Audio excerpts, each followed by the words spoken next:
The rotator cuff is a set of 4 muscles and tendons that help stabilize and move the shoulder.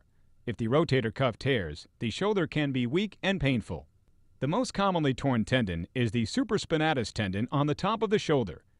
If a tendon tears, the muscle to which it is attached no longer functions, and the result is weakness. Function can usually be restored by suturing the tendon back to the bone from which it tore. This usually relieves the pain. The repair can be done either through a very small incision, the mini-opened method, or with the aid of an arthroscope. Your doctor will tell you which method is better to fix your shoulder. This video will give instructions for the mini-open method.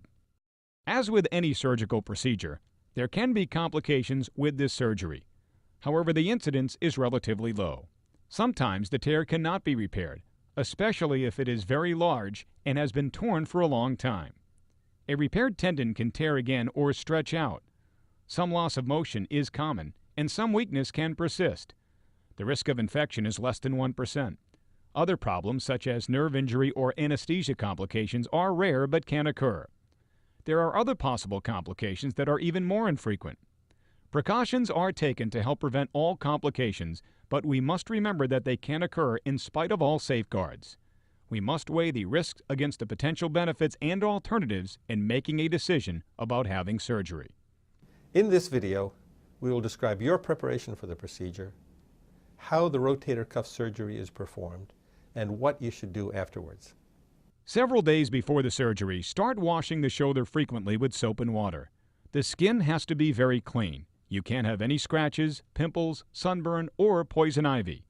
You don't have to shave the area. We will do that when you arrive. On the day before surgery, check in with the doctor's office to find out what time you should report the next day.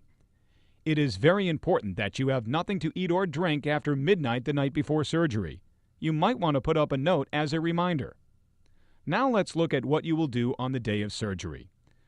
The operation will be done either in the MGH Surgical Daycare Unit on the 3rd floor of the Wang Ambulatory Care Building or at MGH West Outpatient Surgical Center, which is located off Route 128 in Waltham. You can see MGH West from Route 128. In the preoperative area, the anesthesiologist will start an IV. You will then be taken into the operating room. When you wake up in the recovery room, your arm will be in a sling. Sometimes we use a sling that holds your arm out to the side to take tension off the repaired tendons. Remove the sling and do pendulum exercises as instructed by the doctor.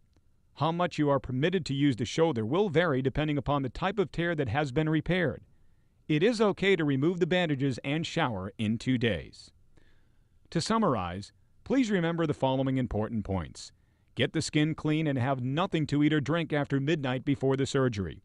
Please reread the written instructions you were provided. After surgery, please make a follow-up appointment in about 7 to 10 days. If you have any questions, please call.